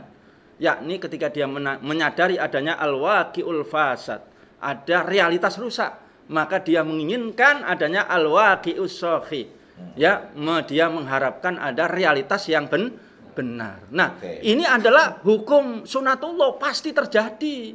Nah, sekarang itu tidak bisa perdebatan ini sudah mengarah ke sana. Makanya ketika sekarang kita tanya, kalau kemudian Pak Jokowi sekarang ini adalah ke China minded, kemudian buzzernya mengatakan kalau Anies ke Amerika minded, gitu. Nggak bisa menjawab juga bahwa memang mereka akhirnya menyalahkan China, tapi juga membutuhkan Amerika. Menyalahkan Amerika, membutuhkan China. Jadi bingung gitu mereka itu. Nah, demikian juga kalau mereka itu mengatakan bahwa rezim Cina ini dengan obornya akan menjajah kita. Ya, Amerika dengan kapitalis dan sekulernya akan menjajah kita. Ini bertarung. Nah, kita juga boleh dong menawarkan khilafah. Logik aja ya. Ya, logik saja. saja. Kalau mereka khawatir dengan Cina, butuh Cina. Mereka khawatir Amerika, juga ada yang butuh Amerika. Ya. Apa salahnya? Nah, Pak Tua menawarkan khilafahan itu. Dan ini legitimate gitu. Legal. Apa yang disampaikan oleh Rocky Gerung, kebijakan ke Cina ini adalah bajingan tolol. Ya, kebijakan ke Cina bajingan tolol. Termasuk kebijakan bajingan tolol itu katanya Rocky Gerung. Sampai sekarang aman-aman saja dan tidak dipermasalahkan karena yang dikritik adalah kebijakannya, bukan Presiden Jokowi. Dan yang terakhir ini, Bung Agung, mahasiswa training topik juga ini. Kami muak gitu. Kami muak. Nah, itu. Teriak-teriak terus sampai training topik ini. Dia muak ke siapa? Pak Jokowi. Pak Jokowi. Bagaimana Pak Jokowi ini pertumbuhan ini tinggi sekali. yang puas kepada Pak Jokowi itu 73%. Tapi rakyat banyak kelaparan. Karena surveinya hanya satu sisi. Tapi ketika disurvei yang lain, apakah beras itu mahal atau murah? Ternyata mahal. Jadi yang sampaikan Saifullah kan, Iya. bahwa kepuasan 70 sekian persen. Tetapi kalau ditanya apakah mereka setuju dengan kebijakan harga beras naik, nggak setuju kan? Artinya mereka nggak mau penderitaan kan gitu. Nah, dalam skala sini, Ustadz Agung, yang sekarang sudah terbongkar betul bahwa krisis yang ada di negeri kita ini pada era awal itu adalah ketika Pak Soekarno itu dia itu miring ke sosialis biasa-biasa saja. Nggak ada yang mempermasalahkan, tetap dia menjadi pahlawan. Sampai sekarang patungnya dipasang di mana-mana. Nah, Pak Soeharto kemudian berubah ke Amerika, kapitalis, boleh-boleh saja. Padahal ini merusak negara ini. Kemudian Pak Jokowi, Pak SBY sampai SBY, ya Mega mau ke Cina nggak berhasil. SBY tetap ke Amerika. Nah, sekarang Pak Jokowi ke Cina mandate. Boleh tidak? Menurut orang-orang nggak ada protes. Iya, harusnya nggak boleh, tapi ya boleh-boleh saja karena dia ya narasinya kuat, membayar berbagai macam argumentasi. Kalau kemudian sosialis yang telah menumpahkan darah saja di negeri ini, kalau kapitalis dan demokrasi yang sekarang menjadi sumber kesengsaraan negara ini, khilafah yang mau menawarkan. Nah, terakhir ini Bung Agung, persis yang disampaikan oleh Huntington, bahwa ini peradaban ini sudah menjadi kemestian. Amerika bisa runtuh. Ya, muncul Cina, muncul India, dan muncul khilafah, NIC. Artinya itu mereka saja sudah menjadikan tegaknya kembali khilafah sebagai opsi ya. Iya, dan pakar-pakar di barat itu mengatakan bahwa kaum muslimin akan kembali kepada sistem yang telah diterapkan oleh Rasulullah. Satu lagi. Ya. Kan tadi kita mengkritisi oligarki nih. Bahwa demokrasi itu menumbuh suburkan oligarki, sekelompok kecil orang yang punya material power mengendalikan semua politik, ekonomi, hukum. Emang kalau khilafah tegak nggak akan dikendalikan segelintir orang untuk kepentingan dia? Nah, itulah yang berbeda ya. Yang pertama, kekuatan di dalam khilafah itu adalah keadilan itu asyadah li syar'i. Asyadah li syar'i. Nah, jadi keadilan, kedaulatan itu hanya ada di dalam hukum syara. Inilah yang menentukan ya adanya hilangnya kedzaliman, ya, hilangnya pengkhianatan tadi. Sesungguhnya faktor yang utama itu adalah hukumnya dulu. Hukum syariah Islam. Iya, bisa diubah. Nah, yang kedua, ini yang lemahnya demokrasi. Hukum itu kapan saja bisa dirubah oleh siapa yang punya kepentingan dan punya uang. Tadi duit, uang, fulus. Nah, itu rumusnya berarti sudah benar gitu ya. Tapi begitu Islam, maka siapapun yang memimpin dia garansinya harus menjalankan syariah Islam. Kalau nggak jalin syariah Islam, disitulah problem dia, gitu kan kira-kira kan? Iya. Nah, yang kedua yang garansinya bukan fulus, garansinya syariah Islam. Jadi yang pertama itu sistemnya. Yang kedua kata Syedakidin kepemimpinannya. Khalifah itu berjanji dibaiat untuk menerapkan syariat Islam. Jadi sudah ada kontraknya. Ada sumpah. Cek isinya itu di situ. Cek isinya ada. Nah, kemudian di sini ada kontrol politik yang sangat kuat. Gitu loh. Jadi ada majelis umma, ada Syekhul Islam, ada partai politik, ada muawin, ada individu sedikit saja melenceng kayak tadi gubernur tadi bisa benjot itu. Ya. Kalau sekarang undang-undang pun bisa dirubah demi kepentingan maju jadi cawapres. Itu karepe sapa iku jane? Nah, ini luar biasa kekuatan dua pilar itu, Ustaz Agung. Jadi tidak bisa ini khalifah ini. Ya, sehebat-hebatnya khalifah dia nggak bisa kemudian ngangkangi syariah Islam. Dia harus menjalankan syariah Islam. Apalagi itu dijanjikan oleh Rasulullah pemimpin yang adil itu bersama dengan Rasulullah. Siapa yang tidak rindu itu? Umar bin Abdul Aziz, Ah. Umar bin Khattab, contoh nyata yang sangat luar biasa. Bagaimana? Jelas tidak? Betul tidak? Renyah tidak? Gurih tidak? Takbir. Saya pikir Diskusi kok gurih ya, Pak. loh, mana yang dikatakan memecah belah, yang dikatakan Guyon-guyon ini ya. intoleran. Gimana Bung Agung? Wajah-wajah lucu gini Iya, ya. bagaimana gurih banget ini Ustaz. Mereka belum tahu ruangan ini juga penuh ada kopi macam-macam kok. Iya. Radikal dari mana ya? Dan ilmiah. Ilmiah. Kopinya itu ilmiah. Bisa menghilangkan ya stroke ya, gitu. Karena asli. Masya Allah. Takbir. Luar biasa. Luar biasa. Ya, Luar biasa. luar biasa. Jadi pertanyaan saya sederhana. Ya. Setuju syariat Islam diterapkan? Setuju. Syariat Islam menyatukan? Setuju? Setuju. Syariat Islam membawa keadilan? Setuju. Syariat Islam tidak akan memecah belah? Setuju. Tegaknya khilafah itu sebuah keadilan? Setuju. Oh, jos. Jos. Mantap, luar biasa ini. Jangan teruskan nanti jadi kayak demo kita ini ya. Ya. Jadi tidak gurih lagi.